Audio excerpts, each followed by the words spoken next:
Welcome to another Sunday Superversive Livestream. I am your host, Benjamin Wheeler, and I'm here with my co host, Anthony Marquetta, and a guest and friend of the show, Cirsova of Cirsova Publishing. How are you gentlemen doing today? Hey, doing good. Thanks for having me on. Always a pleasure. We like having you on every now and then just because you are one of the big producers um, of stuff in our circles. People always want to put labels to things. Oh, I don't know, like people started using dissident right seriously when everyone had moved on. Like, I don't want to label you into anything like that. But you do produce quite a bit. We appreciate that, and you have two big projects that are in the forefront, and that is, of course, the release of Wanderers by J.D. Cohen, which I have received my hardcover. It's very nice on the shelf. It's currently on pile two of the four piles of to read I've got. So, I'll get to it more likely than not. Uh, we also have uh, the Gold Exigency starter. Is it Exigency? Yeah, the Gold Exigency. Yep, yep. It's a Kickstarter, part of the Wild Stars by Michael Tierney series. Uh, and of course, we'll get to that as well. And I think you just released the summer issue of Cirsova, or is it about to come out? The summer issue came out 6/15, and we are in the final stages of putting together the fall issue, which will be out September 15. Which one was Mina reading on her stream? She was reading the cover story of our summer issue. Ah, okay. Came out a couple months ago. The story was from Mark Pellegrini, Mm. who most people know as the writer for Common America, but he also writes a lot of weird, creepy horror short fiction for us in the magazine. I dig it.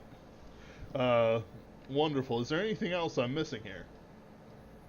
Um, well, we put out Jim Brayfogel's A Bad Case of Dead earlier this year, and that Ah, was yes. a really, really cool book that Mina also did some readings from, I think. I may have missed it because I was out, but I recall seeing the cover. yeah, we've got a lot of stuff going on. We're trying to focus right now mostly on the gold exigency Hmm. from the front facing perspective, since that is the current ongoing Kickstarter and what will get us a lot of our funds for both 2025 acquisitions and Right. art for our other ongoing projects. We do have a few things that are kind of out there that are going to be coming down the pipeline.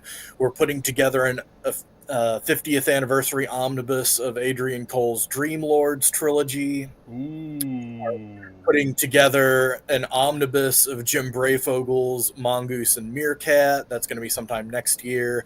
Hmm. We have just got back from our copy editor the manuscript for a new Misha Burnett Dracoheim book called Ooh. Dracoheim Confidential.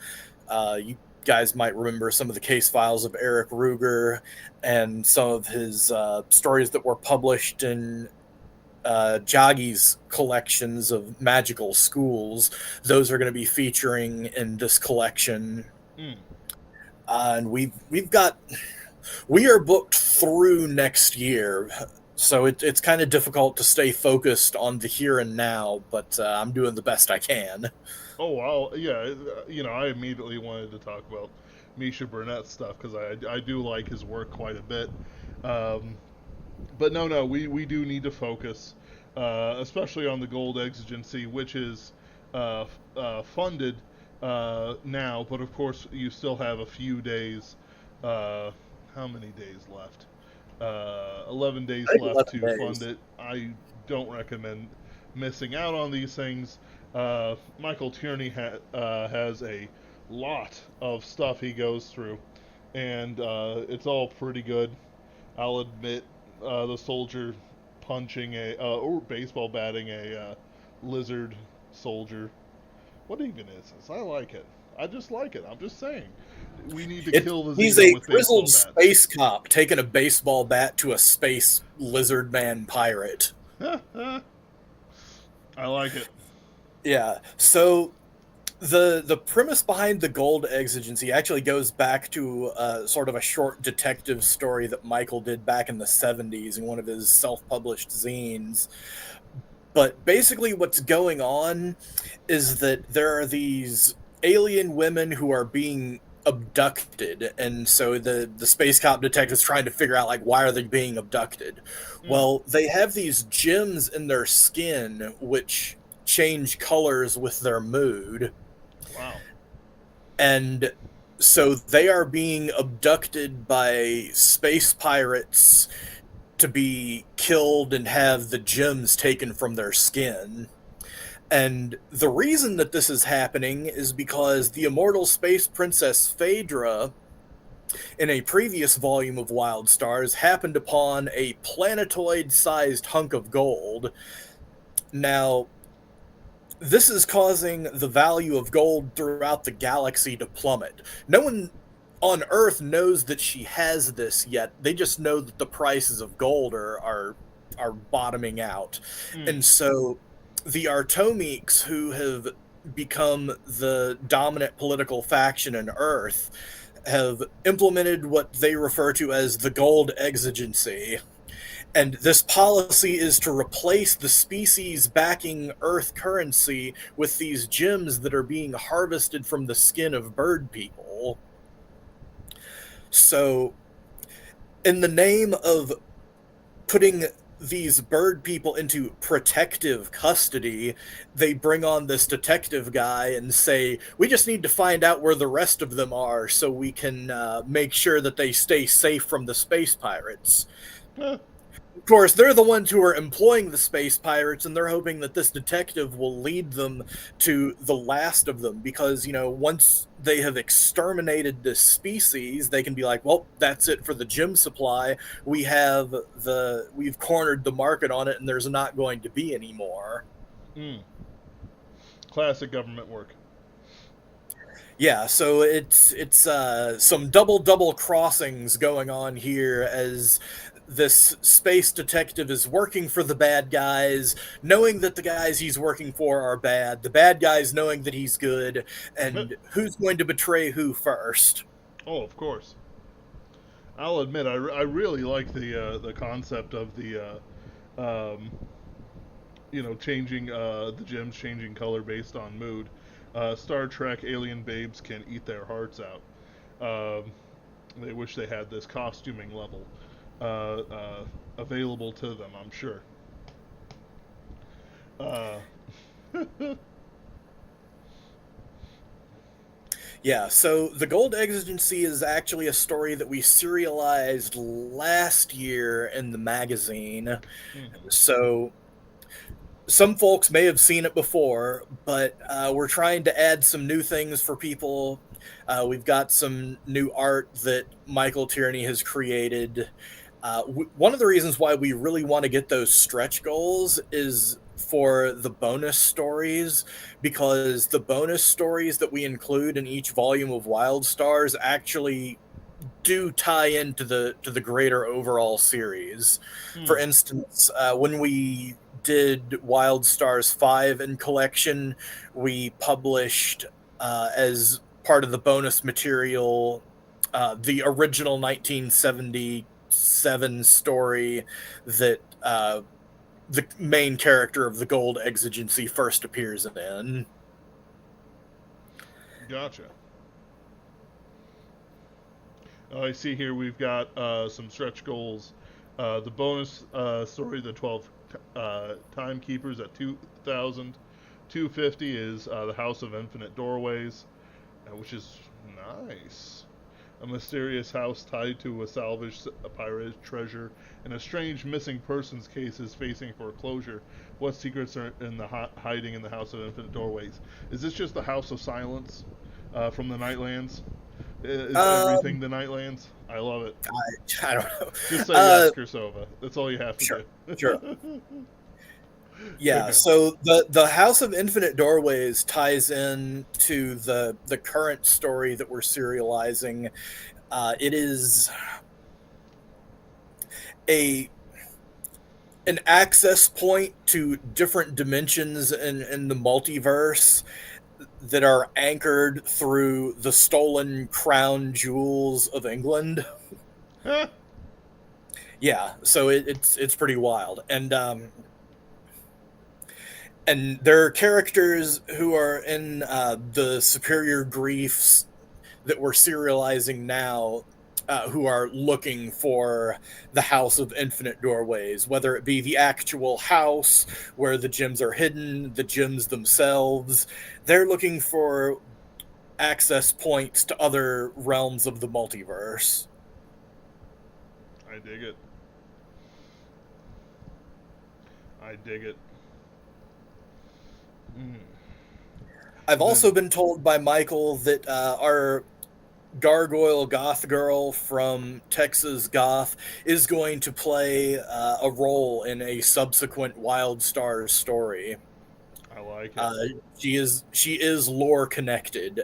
There are reasons for her ability to shapeshift and why she is crazy. I mean, that's part of the fun. I wouldn't think there'd be a point to dating goth chicks if she didn't use those what are those big stompy boots called? They have a name. Neck breakers? She didn't use the neck breakers for intended purposes. Yeah. So, in addition to the books, we're also offering sets for free to all physical backers. Our Women of Wild Stars trading cards. We have little profiles and first appearances and short bios of a handful of the Wild Stars characters, Mm-hmm. including Rosetta Stonewolf, who is she was a major part of the original comics that Michael did back in the early aughts. She was the Indian shamaness who, when her world got destroyed, she ended up in our timeline Mm. in early 90s or late 90s Argenta.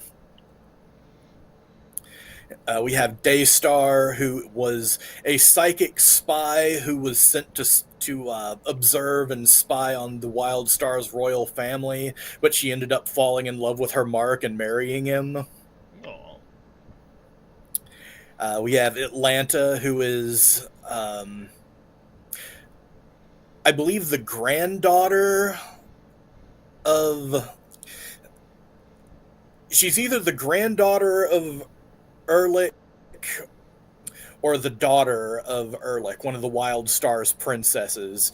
She's she's got a reputation for being the most dangerous woman in the galaxy, mostly because she's very unlucky and in the wrong place at the wrong time. Well, In the story that we're currently serializing, she ends up getting roped into helping out a telepathic space T-Rex and forced to help uh, hijack a spaceship for it. So that's what she's got going on in the current Wild Stars story that we're serializing. And the last trading card we have is for the Red Queen, Neferimore. She's one of the recurring villains of Wild Stars. She first showed up in the third volume, Time Warmageddon.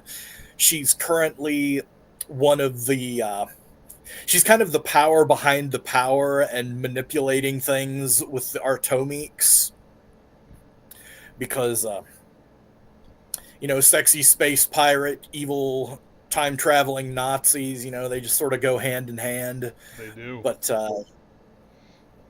she's the one with the master plan here. The other guys are kind of mooks right now. I mean, when you've got the most dangerous woman in the galaxy and space Nazis, I mean, it just writes itself. It Yeah. does. It does. and and speaking of rights itself, I just was talking with Michael yesterday.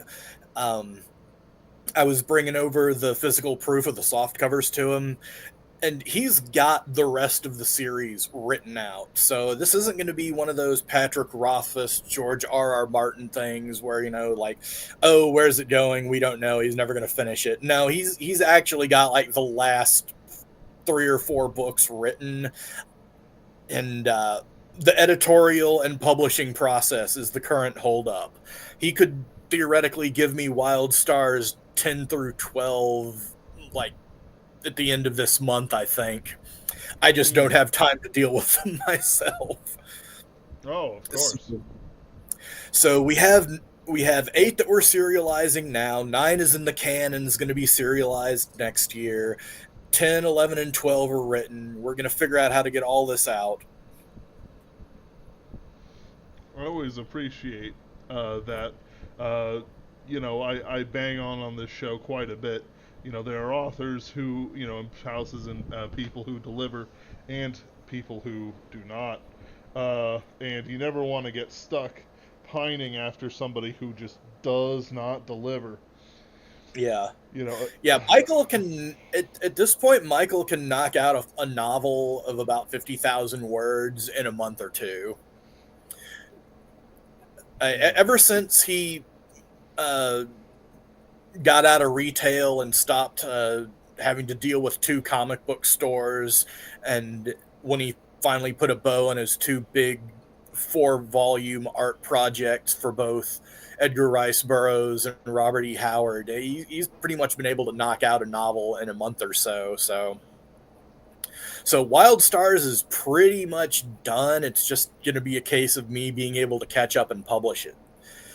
Now, the thing that we are trying to do is build up some readership. The series has been around for a long time, but because there was a really long gap between the early installments and today, we've kind of been having to rebuild a readership for it just from scratch in the last few years. So we're offering a lot of catch-up options for people who want to just, get all of them digitally.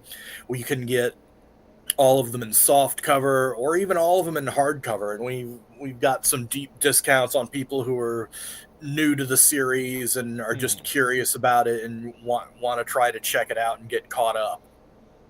Oh, yeah. And it's a lot better than what I see from most stuff, especially when it's like, oh, you don't have access to the old not Astounding Frontiers, what is it, the old serial magazines that they used to have all these years ago. Oh, it's just lost forever and you'll never get. And then they'll mention like Algernon Blackwood. Oh yeah. It's like, so the H.P. Lovecraft references Blackwood all the time, and it's like, okay, yeah, okay, so where can I read him? Oh, you don't have $100, and you don't want to buy some copy that's clearly put together by like an Indian in Dubai that has like the worst formatting you've seen in your life, because they do that with all the. We talked about this a very long time ago, so you don't remember. But I was trying to mercenary publications. Yes, and I tried to buy a Metropolis by Von Thea, and it was like a magazine, and it was like double sided. It was like each column is like it was like you could have just done each page and it would have been fine. You don't pay for the size of the book when you're selling on Amazon. You didn't have to make these terrible choices, but they did. Yeah. They did. So that's why I especially like that. I'm not attributing the C.L. Moore collection to you, am I? I think J.D. Cohen was a part of it, but were you involved in that? I was not involved with the C.L. Moore collection in any way. Oh, okay. I don't know why I thought you were a part of that. Never mind. But J.D. Cohen made a C.L. Moore collection, 75th anniversary. I appreciate that. I think I might need to try one of my own, but later. So yeah, no, you considering that I really appreciate because Cirsova is the only connection I have with Wild Stars, um, and Yeah, it's mm, back when Michael still had his retail stores, he was at least able to get the books out in front of his physical customers. mm, But without that, you sort of lose some of that connection there. You know, people who you know like in real life aren't necessarily going to know that you're running Kickstarters or that you have a book on Amazon. all right, and they're only being politely interested in it anyway.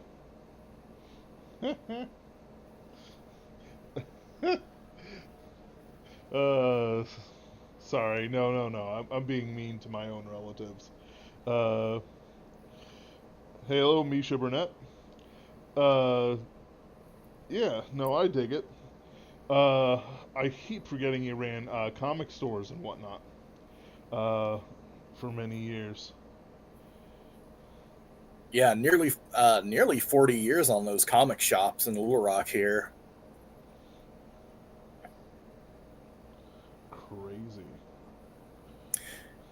Yeah, so another one of the challenges that we have with Wild Stars is the shift from one medium to another, because the Wild Stars actually started out as prose novels in the 70s that did not sell to publishers, but in the 80s it was easier to independently publish comics than it was to publish books. So he redid some of the books that he wrote in comic form, and Hmm. independently published those in the 80s, and then he published another novel that he adapted into comics in the early aughts. But then once, it became easier to work with printers and online distributors, and it was becoming more difficult to sell indie comics, he moved back into print novels.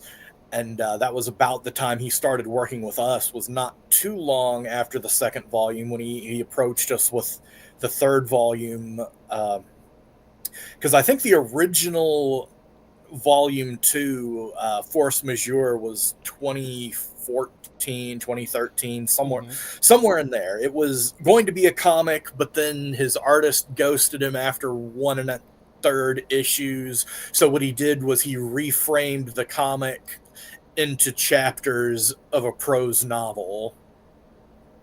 And after that volume, it's been just straight prose novels ever since. But it's a little bit difficult because people who come into it, you come into volume 1 with what's a graphic novel, but then the rest of the series is all prose. So it's a little bit difficult. It's a kind of a barrier to entry, a little bit of a hurdle that we have to try to clear, to be like, okay, you got to get primed for this. You have to understand what we're doing, what he's doing, what's going on with it, Right. and just roll with it. And it's not really that crazy what's being done here.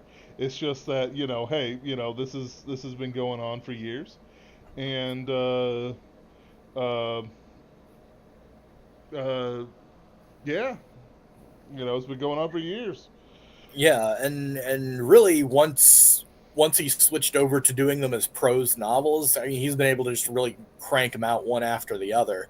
Because I think it was 2018 that we it was either 2018 or 2019 that we did Mm. the first Time Warmageddon. I think 2018, because 2019 was when we did the anniversary editions. That's several news cycles away, Kursova. I can't possibly remember. Can't Yeah, I know. possibly remember. What was that? A decade ago? 2 decades? I was a kid, Yeah, Kursova. so since 2018, when we put out Time Warmageddon, that's been one Time Warmageddon, Wild Star Rising, Artomic Paradigm, Orphan of the Shadowy Moon, The Gold Exigency, which is out on Kickstarter now, Mm-hmm. uh, the Superior Griefs that we're serializing in the magazine, and the Flight from Reckoning that we're going to be serializing next year. I mean, that's 7 full novels right there in the Wild Star series since 2018. Oh yeah. And there are going to be 3 more after that, and that'll about wrap it up on Wild Stars. I dig it. All right. I do see the add-ons. I can't believe I missed this when I made my purchase, especially since I don't have a couple of the early ones. Uh, I did like the. Do you remember? There was that Red Queen cover. I think that was the thing that was coming out the last time you were here, with the Red Queen sitting on that bow thing of spikes. Very dangerous look. 10 out of Yeah, 10. we're actually selling the original line art for that if anybody wants it. That happens to be a $300 add-on for the original ink on paper of the Red Queen by Dark Philly. Oh yes.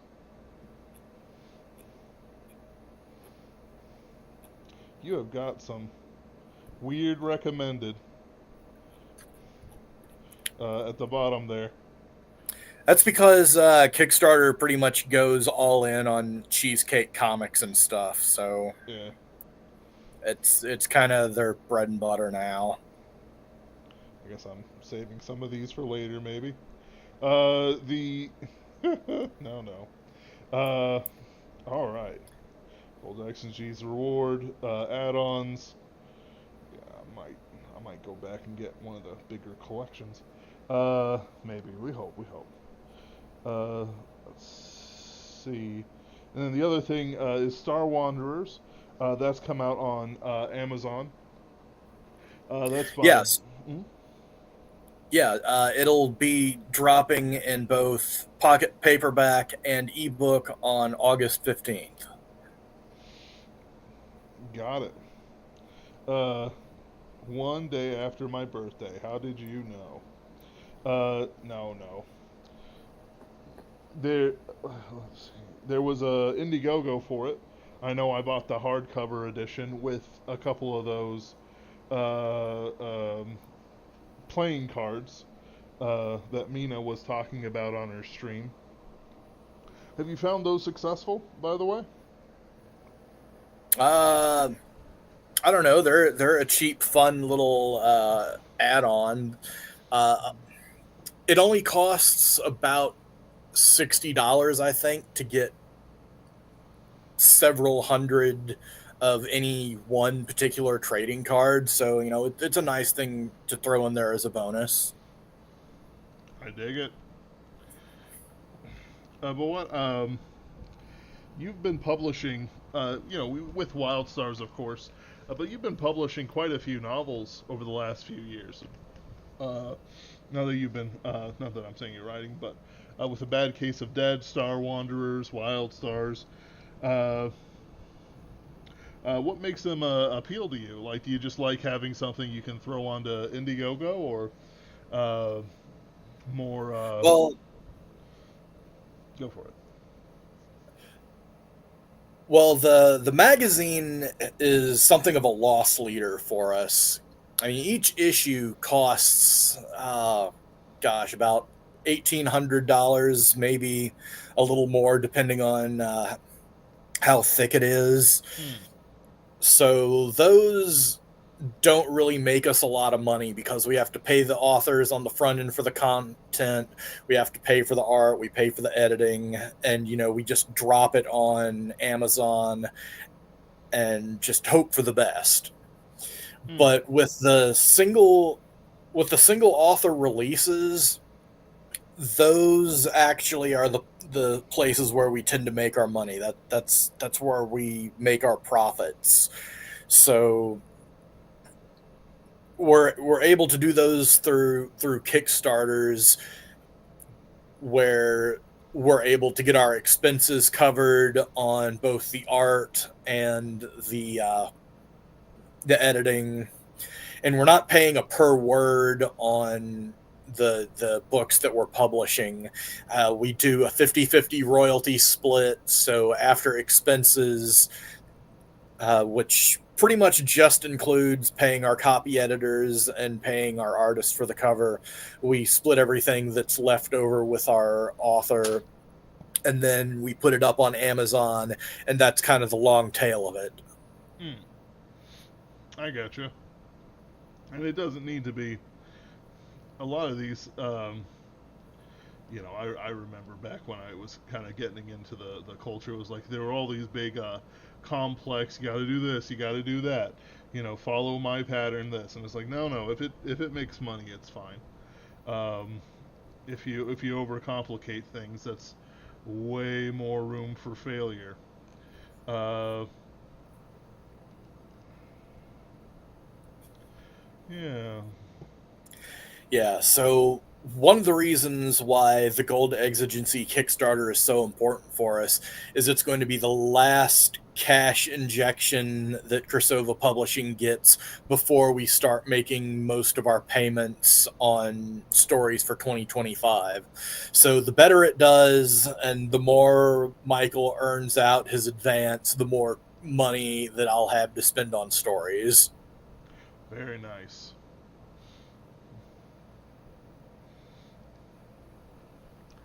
It's a system that seems to work. Some things just seem very, I don't know, overcomplicated. I guess I'll use that word again. Uh, I went crazy on Twitter for a minute because uh, I have a real bone to pick with people who basically go, I only do books for money, but I'm also the best. It's not something I enjoy hearing. Not that there's any split between wanting to earn money and also wanting to produce a quality product, but it's a weird set of brags. You know what I mean? Like, how Yeah. dare you accuse me of some of you know, how do I want to put it? Like, it's like, how dare you accuse me of being unprofitable? I guess that's the best way to say it. But I do it for the love of the thing, and it's like I don't understand your position. I don't like it. I hate it. I'd rather you be hot or cold or something, or at the very least shut up. Uh, so it's yeah, there's something to be said for practicality, but turning it into a spiritual issue and then fighting only on the grounds of practicality is strange. It's similar to in political wise when people go like, the fight against abortion was a terrifying disaster for the right, and then it's like, but we won. It's like, yeah, but we won't win the next one. How? I don't understand. What are you talking about? It's like, throughout all of it, it's like, it's got to be this way. But I'm clearly seeing evidence it doesn't have to be this way. Why do you believe it has to be this way? I can't tell you I make more money than you. Okay. Alright. Thank you, I guess. I'm not supporting your Kickstarter. You have a terrible font on the cover.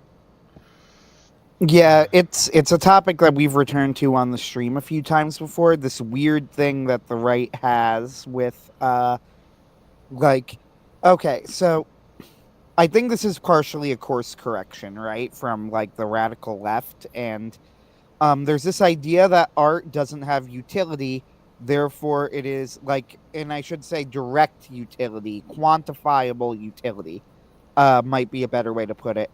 Therefore, it is of less value. This is particularly bizarre, though, when you like think for 2 seconds and you realize that the main reason that the left has gained complete control over our society is because they have basically total control over all of our cultural institutions. Now, there are strongholds and holdouts here and there are indie works like Cirsova that are kind of fighting from the ground floor. I don't know. I'm mixing my metaphors here, but you kind of get what I mean. Uh, Nevertheless, like it's the fact that that the left can basically drive the culture that is the reason that they win every other battle. You know, the famous quote, "Politics is downstream of culture." So there's this weird thing where we see that the left controls all of these cultural institutions, and we say on the right, well, we do important things, things that need to be done, right? Like especially plumbing. Like, go ahead. especially from a perspective of publishing, which is what we're talking about here. In a more, Yeah, even though there's always been small time publishers like yourself, sir. There it, I would say that there has been times when it has had more bread and more honor, perhaps. that's a very yeah, I think that's an understatement, but you're right. It's just Understatement. this weird thing where, yeah, you have the right being like, oh, we're like plumbers and we do, the dirty jobs like micro, right? And we do practical work, and the left just fritters away in the arts, and then we wonder why we have absolutely no influence in the mainstream culture, because it's not like the right doesn't enjoy art. We might claim we don't. Maybe we don't like high art as much, because high art has been hijacked again by the left in a lot of ways, right? See Tom Simon's essay Zombie Opera and Death by Bebop, especially Zombie Opera in this case, for a great analysis of this. But like, we certainly consume art. My right wing friends consume as much art as anybody left wing I know, if not more, right? Like, probably more. Now, granted, I have a particularly odd use case because most of my friends are people who are other writers, right? Like, they're with the Superversives, so it is a skewed population. But even if you go to work, like a lot of my friends, they follow anime, they follow movies and whatever. They're not all left wing nut jobs, right? Like, a lot of them are just normies. Uh, so this surrender of the art to the left is I would argue at this point, like, I wouldn't have said this originally, but over time, I would argue it's like the single biggest problem that the right wing has. It's why we're not going to take back the culture, like anytime soon. Now, again, there are exceptions. One of them is something like The Chosen, right? Which was originally put out by Angel Studios. It had a rights dispute with Angel Studios. Now it has like its own distribution company called Loaves and Fish or something. Uh, so you have something like The Chosen, and even then, it's like we can't agree to support The Chosen. It's a really weird thing that I've seen. Now, this is where you get really niche, but it's like The Chosen is very popular, mainstream popular. It airs on CW, right? Uh, and yet, I will see both like hardcore traditionalist Protestants and Catholics both advise people away from supporting and watching The Chosen because of perceived flaws. Now, I'm not saying that you need to support everything created by a right winger. That would be absurd and ridiculous. Only the ones What I we am, support, like Cirsova, support yes, Cirsova, and it's like yes. I'm already beaming it into your mind worms. If My point is more that, like, if you can't even agree to support like a multi-season series about the life of Christ that takes his identity as the Son of God and Messiah seriously, right? Like, is there anything that you were ever going to support? Like, what would meet your standard? And then you get something like Cirsova, and yes, support Cirsova, support the Superversive team and the various projects that we have, support even like Stalia House, which is making inroads. But we need to become more united on this, I guess, is where I was going with all of that. Because right now, this lack of unity on art it's really strange. It's a huge blind spot, and we're not going to win anything until we solve it.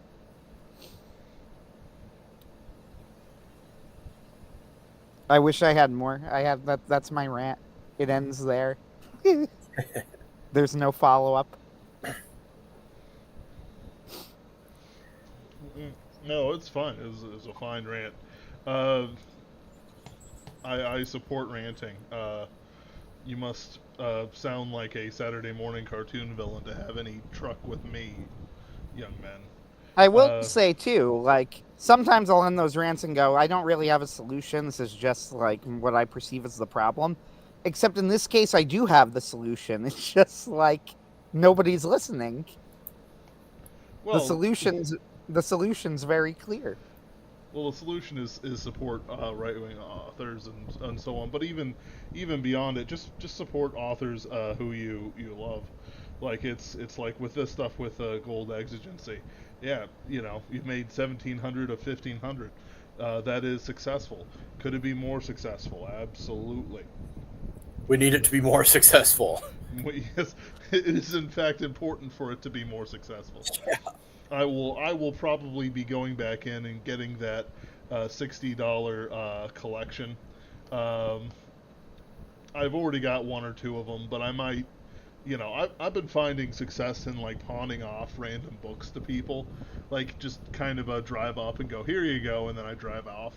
It's pretty Yeah, nice. and here's one of the cool things about Wild Stars that it's difficult to convey to people because they see it as like this big series and it's got several installments and it's kind of daunting, but just about each volume of it is a standalone story. Hmm. Now, there's stuff in the prologue and epilogue that ties everything together into like the past story or sets up the next story. But I mean, for example, uh, Orphan of the Shadowy Moon, if you take out the prologue that sets up where they go to the planet with the extra galactics and they're like, oh, we're going to fix your memory loss thing. And if you cut out the epilogue that sets up the superior griefs and the gold exigency, you have a perfectly serviceable standalone Sword and Planet novel. Hmm. Those are pretty fun. Hmm.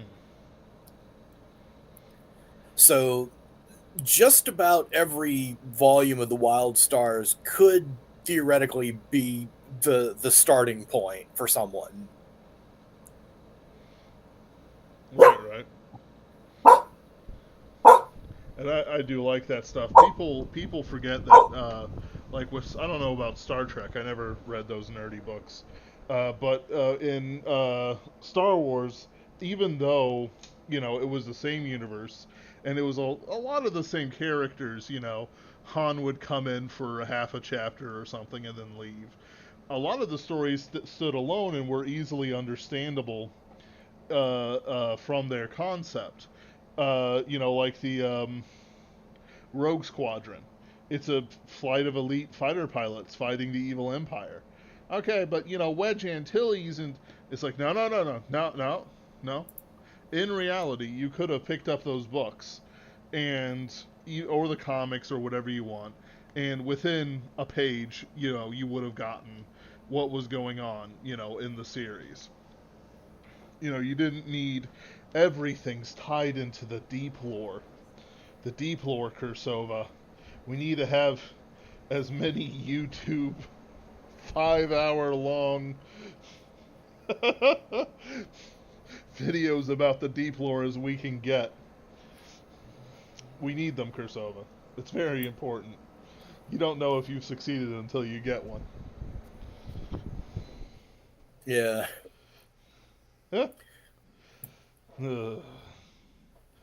But Yeah. By the end, we actually got some fan speculation on some of the Mongoose and Meerkat stuff, but we're still waiting on it for the Wild Stars. we'll get there. You need to put, I guess, more cute women on it. I'm not sure. There's some pretty cool stuff on Wild Stars 6. I think that's pretty cool. With what's clearly an Agarthan maiden and some spaceships. Except it's not like spaceships, it's sea ships in the future.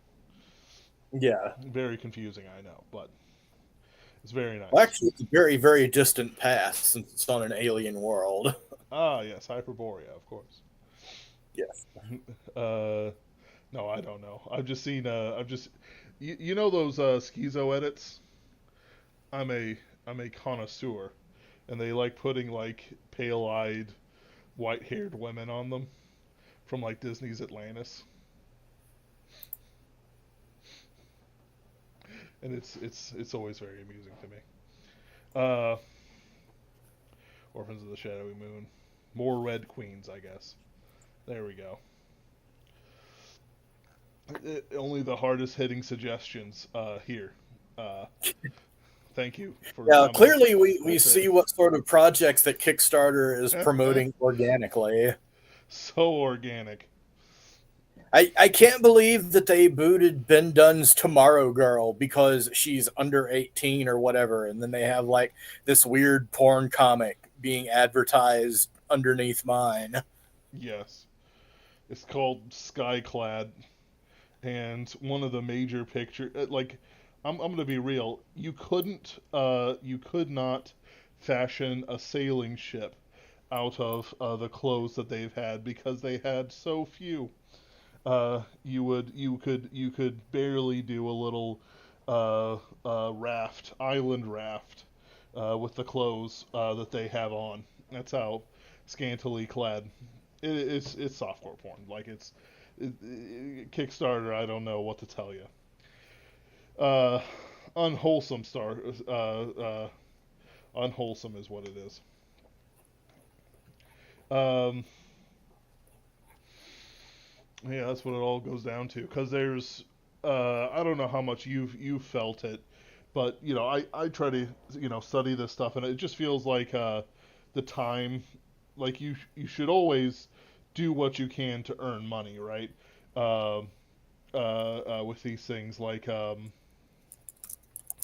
with what am I trying to say? You should always try to earn money with like Kickstarters and stuff like that. But like back when I was got on Twitter and stuff like that, everyone was doing an Indiegogo, everyone was doing a Kickstarter for everything.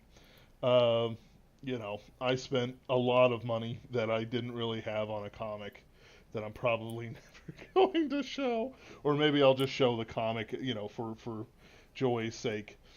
Uh, but it's very much like it seems like the return has been down compared to what it was, 4 or 5 years ago.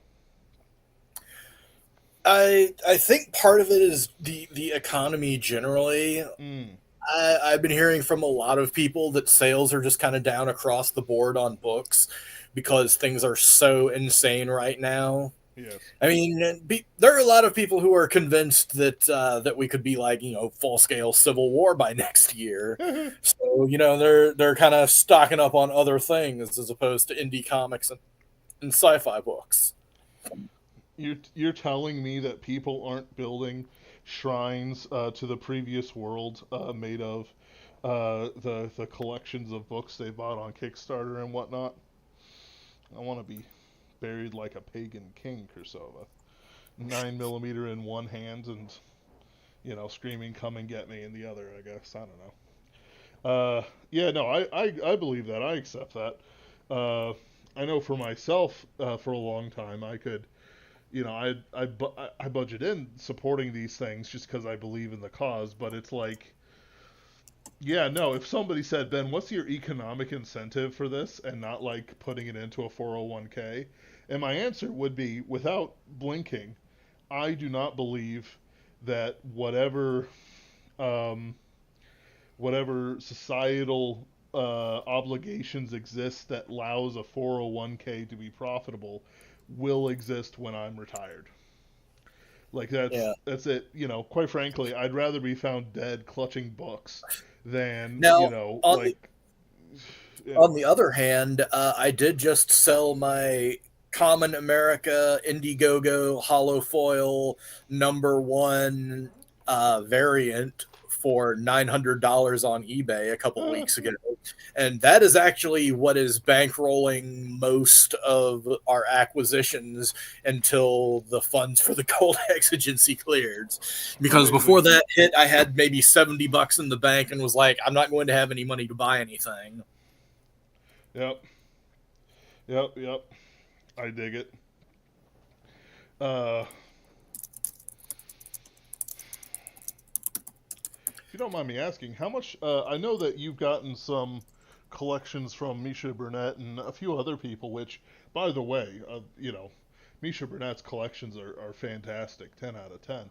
About how much do those things cost you, if you don't mind me asking? Uh, it depends on what we do about the cover art and what we pay our editors for them.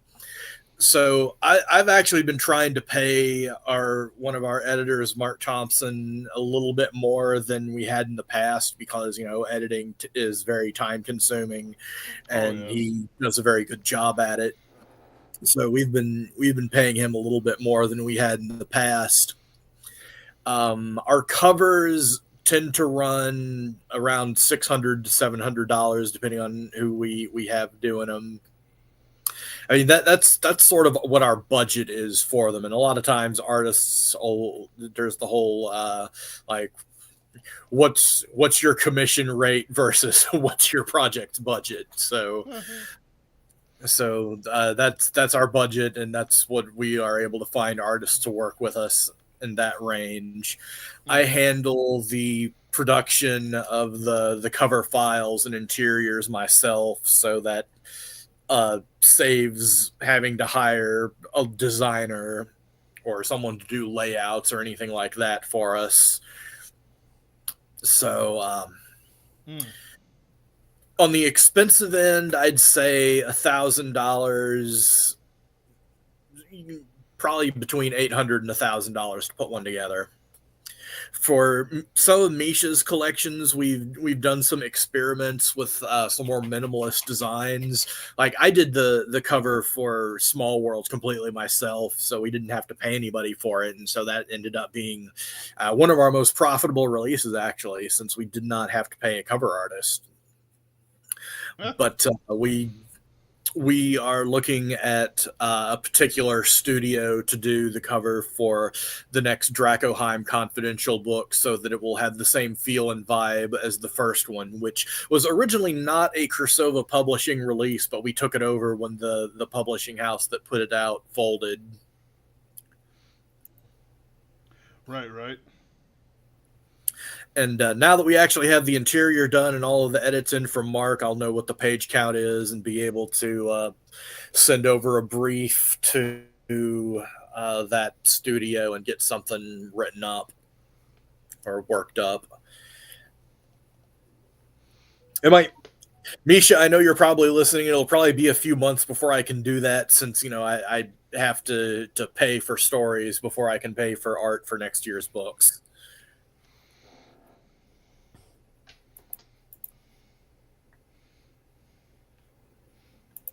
I need to have lunch with Misha. Find him, drag him to lunch or something. Misha's one of the few people who's actually met me in person. Like, there are only about maybe 4 people, like, in our entire scene who have actually met me, and one of them is Misha.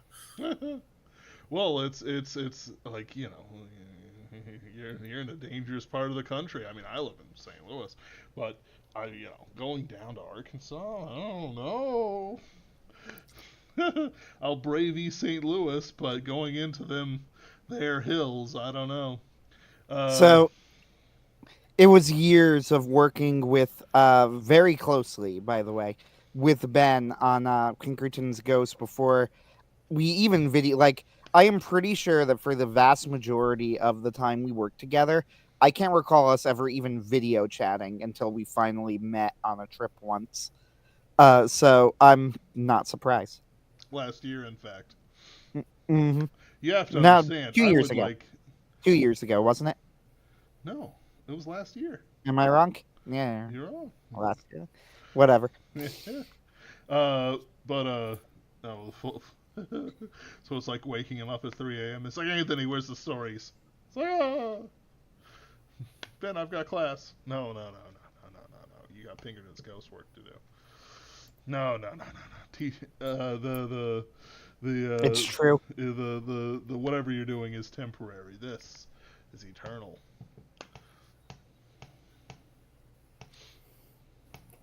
I hope everyone agrees with me. No, it's true. It's true.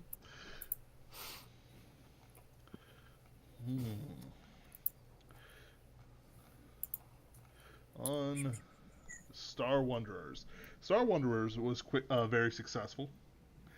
Yeah, it did pretty well. It did really well for us. I'm sure it did not hurt that we had some amazing art from Anton Oxenuk. And we also had Jacob Kalta, who people might know is doing some work with Anvil and his 365 Infantry project. He did a lot of help to promote it and even did a soundtrack EP for it that we included as an add-on. That's right. That was pretty cool. Because you don't see that very often, like with some of this stuff. It's just the piece. There isn't anything with it. You can't. I don't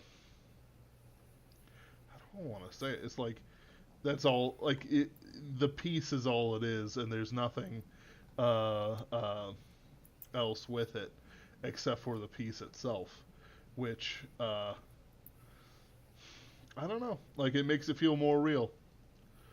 Also, the guy who does some of these comics looks like a homeless person who would wave a knife at me on Kickstarter. I'm just the weird cheesecakey comics. Yeah, like it's like this is clearly this is clearly somebody who would be in good company with Neil Gaiman, perhaps.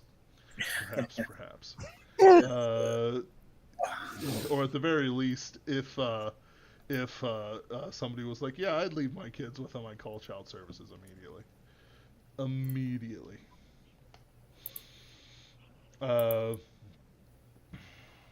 In case you're wondering what I've been walking through Kickstarter on, it's just nothing but terrible physiognometry. Just the exact, like, the people you imagine in your mind making these are in fact the people making these, which warms the cockles of my heart a bit, I guess, that reality is being maintained, but doesn't fill me with hope. Yeah.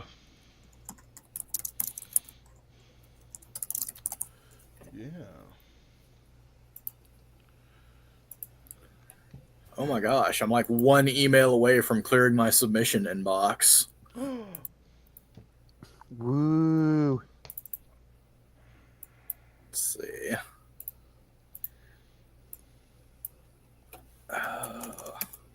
As of right now, I've got 134 stories and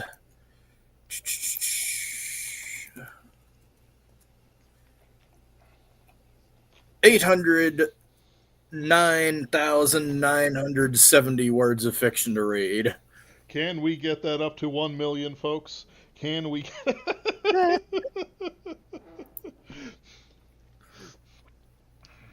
Come on, folks. Just like, I'm not laughing.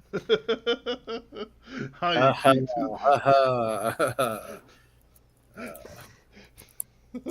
This live stream was hilarious. As it doubles. Yeah, one of the things that's happened over the years, is like I always hate having to turn away past contributors, but since this next year will be our 10th year publishing the magazine, we've got Wow. well over 100 contributors. So there's no way that if everyone who had sent us a story in the past sent us a story on top of all the new people who send us stories, there's no way I could run stories from everyone who we've published in the past. And it gets worse every year because we have more and more new contributors every year who manage to break in that golden gate and get a submission through to us. So I end up feeling worse and worse when I have to tell them no because I can only publish so much fiction. Yeah, it's all right. You're doing your best. Uh,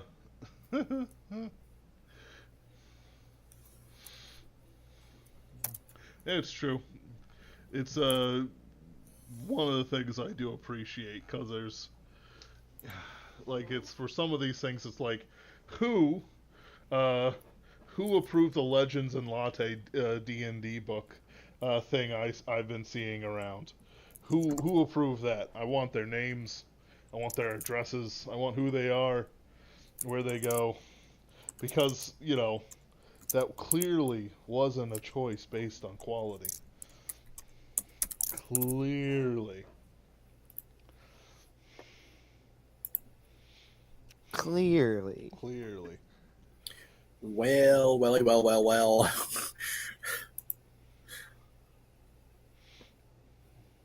Well, it's like what's the new thing that's popular now, and a lot of this came from Japan, is lit RPGs.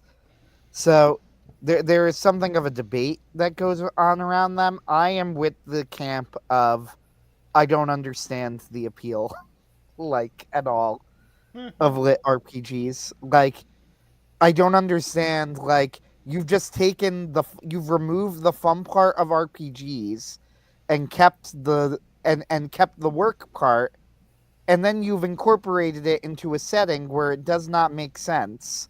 And like you've now hurt both books and RPGs by this mishmash. Like, and yet it's incredibly popular. Like incredibly popular. I don't understand. Ben, explain it. Well, child, the when mommy and daddy publisher get together and they are completely unmoored from reality, wonderful things happen, and then they slap some predator's name on it, and it just makes money. No, so Cirsova, I don't know. Have you had any experience with lit RPGs? um, I'm not really a huge fan of them. Good man. I I come from an era back when there even pre Sword Art Online with stuff like Dot Hack, where Mm, the system was more of the medium for telling a narrative, but what was important was actually happening outside. It was just that was your lens into what was going on. So like I'm not really big into systems fiction, especially ones where the writing is meant to convey an experience of being part of a game. right. Yeah, I mean, I think it works a little bit better for like anime, or I've never seen a live action version of this. I guess if you want to count what was it called? Ready Player One, which I did not watch, so I still haven't seen it, but I know of it. Uh and I never will watch it cuz I have zero interest in it. But Good man. um I do think that it can work for like anime or something, which is where it's commonly used. The thing is, when I say it can work, I mean like in theory, because normally it very much does not, right? But like in theory it can work because you're visually it's like what I've watched let's plays of games before and I enjoy it, right? Uh the best way the best version of this trope that I've seen. So here's the thing. There was like they called it the isekai boom, which I always thought was misleading because strictly speaking, the boom was not in isekai per se. it was in this particular brand of like Game fiction, game fiction, right? Mm. Which is not like isekai is way broader than that historically Yeah. and in the modern day. And that's not what the boom was specifically. It was like video game style fiction, Yeah, right? especially Dragon Quest style video game. Mm-hmm. So, of these various shows, they're pretty much like almost all bad in my opinion, but there are exceptions, and I can think of two. One is Konosuba, which is good because it's funny. Like literally, I really can't give a deeper analysis than that. Konosuba works because Konosuba knows its subject very well and so mocks it very effectively. That's like the best that I could say. So we're gonna push it to the side because it's kind of like not what I'm talking about, right? Like, okay, it's a parody, it's an effective parody.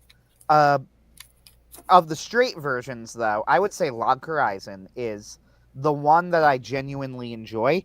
But the reason I enjoy Log Horizon, there's a variety, but particularly in Log Horizon, you just sort of get the impression that the protagonists of the show aren't idiots. And what I mean is, so many times in these sorts of shows, you get people who get trapped in the world and like they want to be there. They don't look for a way out. They don't look for how. They don't try and learn how the world works. They just kind of assume how it works, right? Like, well, it works under video game logic, right? And this is kind of like, and then the audience is sort of expected to go along with this as well, right? Like Shield Hero is a good example of this, which Ben and I have had multiple streams just absolutely roasting because we Yeah, both hate like, Shield Hero. Shield Hero's entire setup is just a 1-for-1 ripoff of Fushigi Yugi 2. I would not know that. I just know I hate Shield Hero. It's terrible. I couldn't make it through the first season. Like it was bad. One of the few contemporary isekai series I've enjoyed has been Ascendance of a Bookworm. That one's not bad. I'll give you that. It's a little bit too Fedora-y with its like Crystal Dragon Jesus Catholicism, but yeah, I would say Ascendance of a Bookworm. Yeah, it's no more Fedora tipping than Less Darkness Falls, which was like I'm going to go back in the past and be smarter than everyone with my technology. Isekai. My issue with Ascendance of a Bookworm is kind of what you're saying, but I think in Japan it's a little bit different the way it manifests.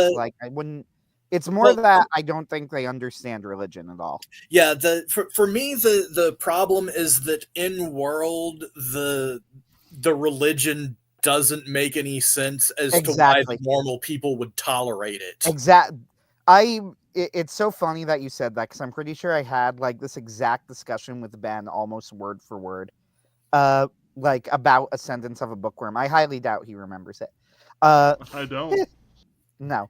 It's like, what if all the Catholic Church was the sex scandals, and that was like the core of their religion, and everyone was just okay with it because that was the religion.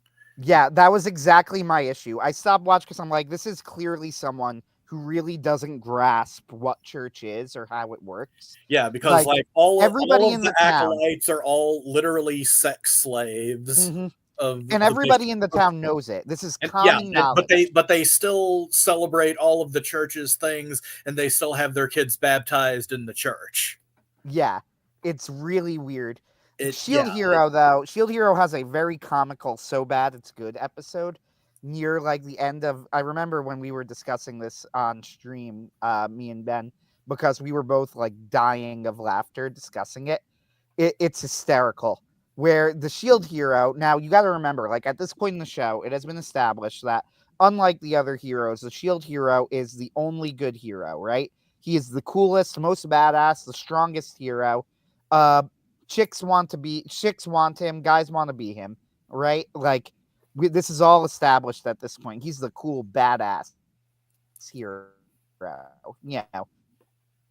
But for some reason, like everybody who gets to know him, to be clear, if you don't know him, you fear him, right? Because the Shield Hero is like the devil in their religion. Well, the Queen gets up in front of a crowd of people and officially announces the religion was wrong, officially, right?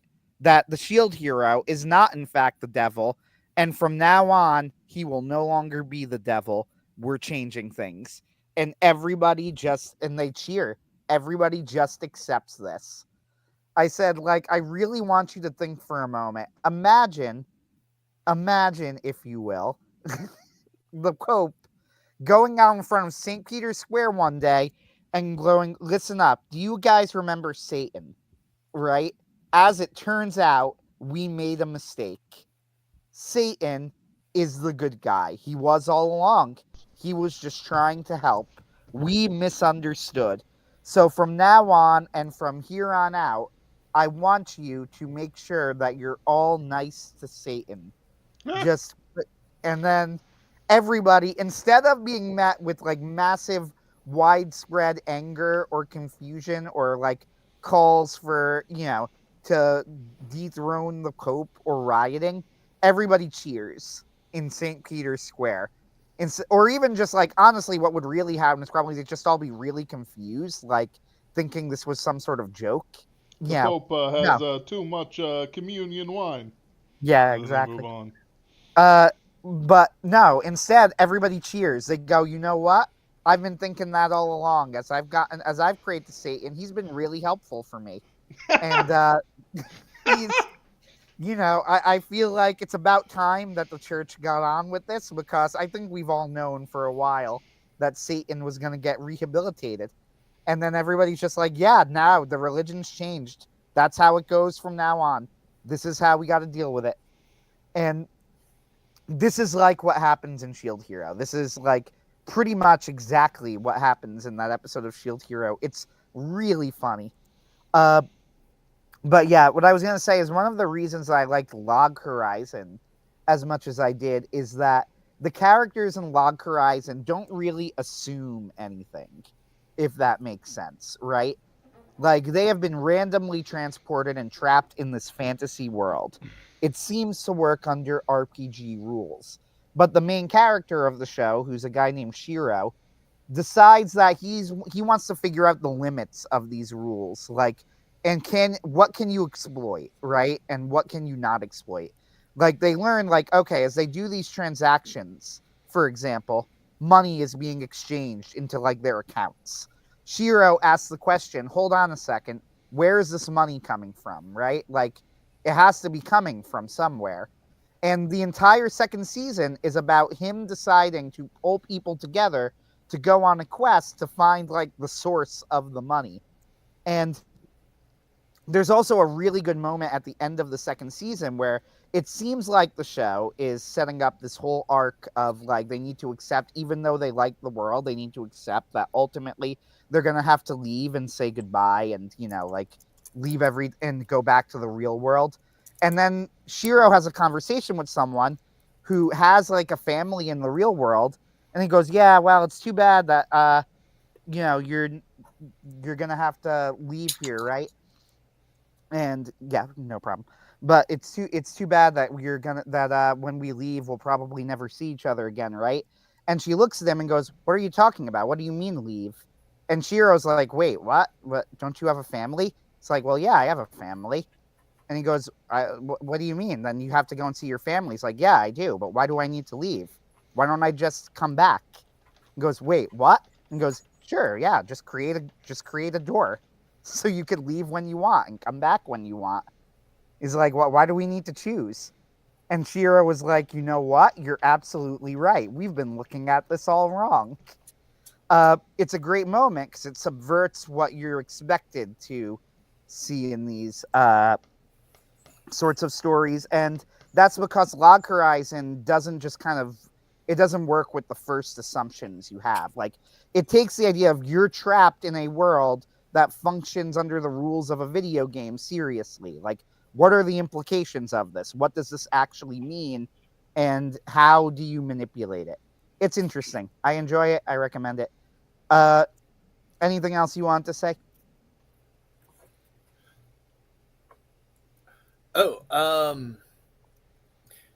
Yeah, I have to be going soon myself, but it's been a lot of fun and great hanging out and talking with you guys.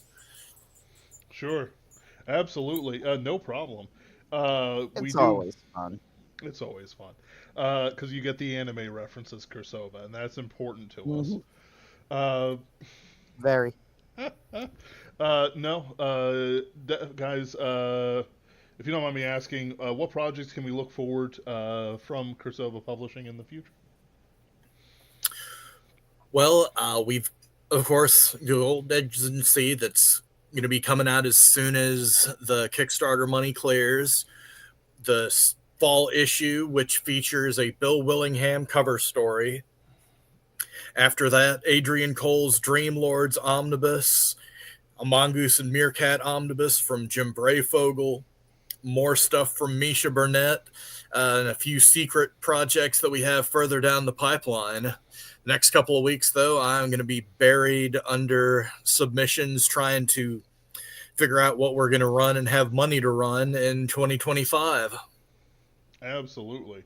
And I do know, are your advertisements still open? That sort of thing? Yes, we do still have advertisements open. It's a little bit late to get into the fall issue. If you can get something to me by the end of this week, we can work something out. Otherwise, it'll be for the winter issue. Gotcha. There's plenty of options to support Cirsova. We do focus on the Kickstarters because I believe that's the best way to get as much product, physical pieces, or into your Kindle at the very least, into your hands, and so sort of spread the love around and create more physical copies of the things we make. Remember, you get what you pay for and you get what you support. And even though people say, well, I didn't buy this, so I didn't support um, what is this thing called? Skyclad. Well, it doesn't matter because other people supported it to the tune of $25,000, and it's basically porn, But we have to scrimp and save for our own stuff. So be sure to support the things you actually want to see in the world, because otherwise the lowest common denominator will get it. And if you ever want to see what that looks like, just scroll down. Avert your eyes from most of the images, but scroll down until you see what the one of the contributors look like, and go, "Damn, I would not want to be associated with a guy that looks like that." Thank you all for coming. Thank you, Cirsova, for coming. I do hope we will be talking again. I think I'll certainly reach out to Adrian Cole and see if he's amenable to coming on the show when you are ready for the Dream Lords, because that does sound it sounds it sounds like something I'm definitely interested in. Thank you all, and have a good night. Take care. Bye. Bye.